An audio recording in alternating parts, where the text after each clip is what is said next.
Sit down. Let me tell you about a woman named Grace. What he said to her that morning, in front of two witnesses, she never forgot it, and neither did he. She heard him say, leaning back in that chair, not even looking at her, "We need someone more suitable for this position." He smiled when he said it, the kind of smile that means something else entirely. Grace picked up her bag, stood up slowly, and walked out of that office without saying a word, but she remembered everything. Now, let me take you back to the beginning, because you need to understand who Grace was before you can understand what she did next. Grace was 34 years old, single mother, one daughter, 7 years old, named Lily, who Grace dropped off at school every morning at 7:15 before taking 2 buses across the city to wherever she needed to be. She had a degree in business administration, 8 years of corporate experience, 2 promotions at her last company before the merger wiped out her entire department. She had spent 3 months sending out applications, 42 in total. She kept a spreadsheet, tracked every response, every rejection, every silence. That Thursday morning was interview number 11. She had worn her best blazer, the gray one she kept in a garment bag at the back of her closet for occasions that mattered. She had pressed it the night before while Lily slept. The company was called Meridian Group, mid-size financial firm. The position, Director of Strategic Development. Exactly the kind of role Grace had been building toward for 8 years. She had prepared for 2 weeks. The interview lasted 6 minutes. Mr. Harlan, the receptionist, had said when Grace arrived, "Your 10 o'clock is here." Harlan had looked up from his phone, looked at Grace, then back at his phone. "Send her in," he said, without enthusiasm, without interest, without any of the basic courtesy that costs nothing and means everything. Grace sat down across from him, folder open, ready. Harlan glanced at her resume for approximately 45 seconds. Then, he put it down. "Tell me," he said, leaning back. "What makes you think you're ready for a director-level position?" Grace began to answer. He interrupted her twice in the first minute. By minute 4, he was checking his phone. By minute 6, he pushed the resume back across the table. "We need someone more suitable," he said, and smiled. Grace took the bus home. 2 transfers, 40 minutes. She sat by the window the whole way and watched the city move past her without really seeing it. She picked Lily up from school at 3:15, made dinner, helped with homework, read 2 chapters of a book about a girl who lived in a lighthouse and solved mysteries with her dog. Lily fell asleep before the 2nd chapter ended. Grace closed the book, sat on the edge of the bed for a long moment. Then she went to the kitchen table, opened her laptop, and updated her spreadsheet. Interview 11. No offer. Reason given, not suitable. She stared at those 2 words for a long time. Not suitable. 8 years of experience. A degree she had paid for herself, 1 semester at a time, while working full-time. 2 promotions. A track record that was documented, verified, and sitting in a folder that a man named Harlan had glanced at for 45 seconds before deciding she wasn't worth his time. Not suitable. She closed the laptop, went to bed, and lay in the dark for a while, not crying, not angry, just thinking. The way you think when something has happened that you need to understand before you can decide what to do about it. By morning, she had decided not to apply for another job, not to send out number 43, something else entirely. Grace had been building financial models for 8 years. She knew how companies worked, how they grew, where they were inefficient, what they were missing. She had been doing it for other people's companies her entire career. She had an idea for a company of her own, had carried it for 2 years, written notes on her phone, in notebooks, on the backs of receipts. A boutique financial strategy firm targeting mid-sized companies that were growing faster than their infrastructure could handle. Exactly the kind of company that Meridian Group was supposed to serve, and wasn't.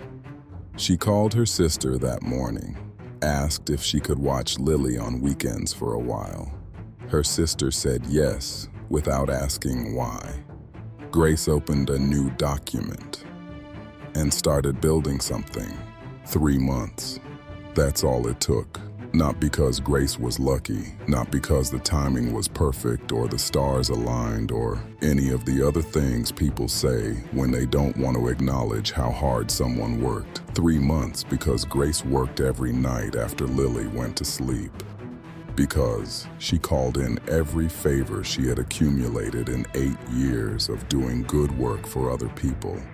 Because she knew exactly what she was building and exactly who needed it. She named the company ClearPath Strategic.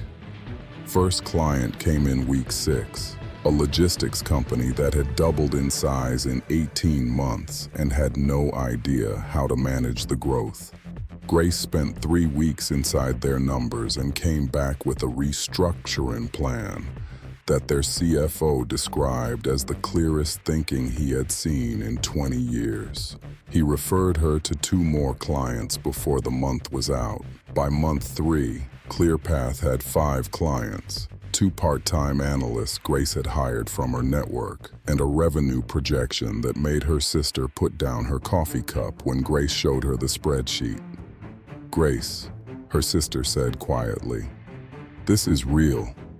"I know," Grace said. "Now, before I tell you what happened next, I want to hear from you.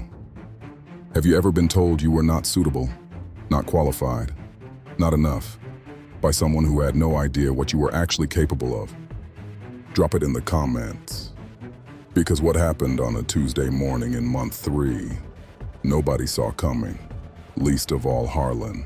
ClearPath's 4th client had come through a referral from a board member Grace had met at a networking event. Mid-size financial firm.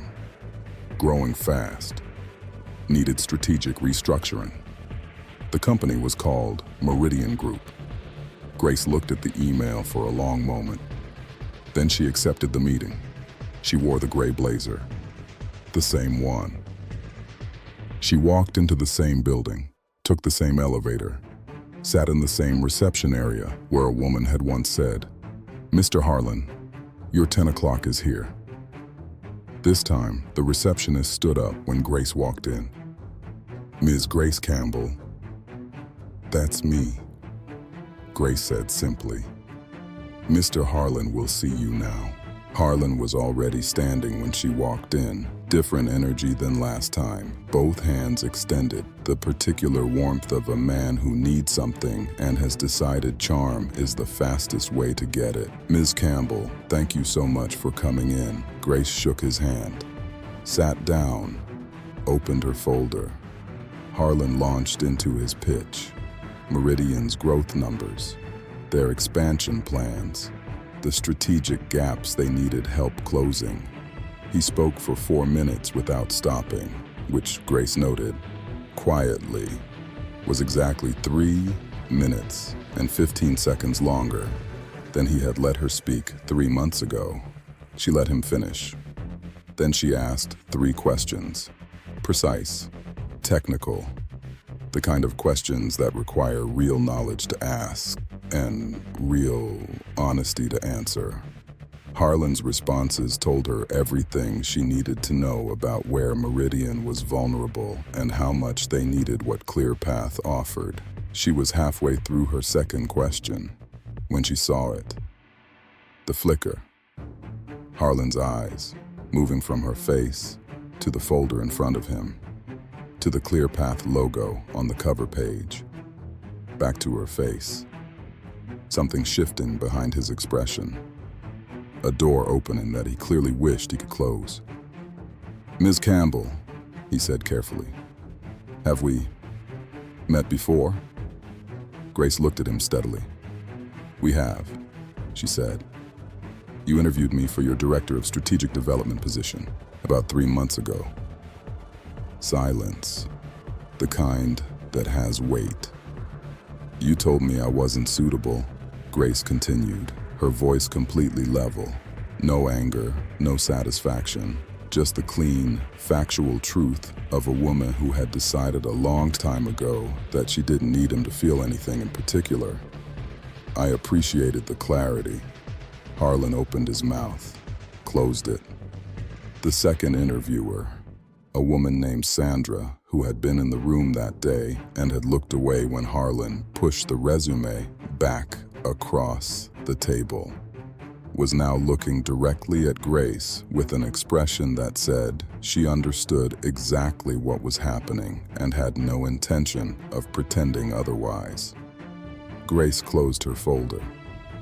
"I've reviewed your numbers," she said. "ClearPath can help you.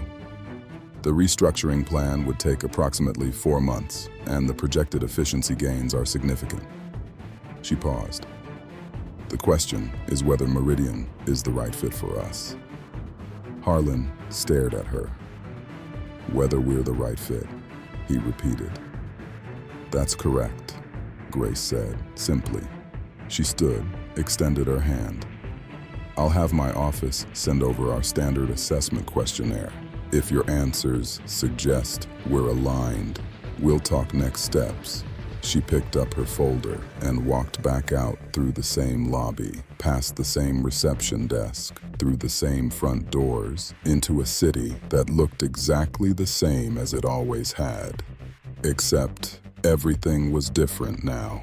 Meridian Group became a ClearPath client. Harlan signed the contract himself. Grace never mentioned the interview again. Didn't need to. Some things settled their own accounts without any help. ClearPath grew steadily over the following year. 8 clients became 15. 2 part-time analysts became a team of 6. Grace moved the office from her kitchen table to a proper space 3 blocks from Lily's school, close enough that she could still make pickup at 3:15 on most days. She still kept the spreadsheet.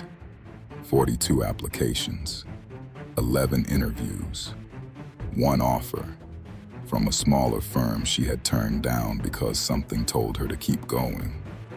She looked at it sometimes, not out of bitterness, out of something closer to gratitude, because every one of those rejections had pushed her 1 step closer to the only thing that was ever going to be right for her. Something she built herself, with her own name on the door. That's the thing about people like Grace. They don't need the world to believe in them first. They don't wait for permission. They don't require someone in an expensive suit to look across a table and decide they're worthy. They already know. They've always known. The world just takes a little while to catch up. Now I want to hear from you. Have you ever been rejected from something? A job, an opportunity, a room that turned out to be the best thing that ever happened to you? Tell me in the comments, because Grace's story belongs to every person who has ever been told no and decided to build a yes from scratch. Subscribe to Brother Marcus Speaks. New stories every week.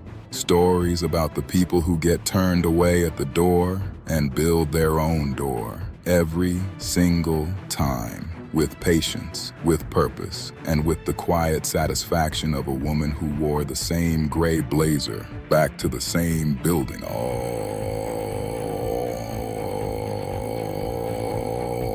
Sat down across from the same man, this time on her terms.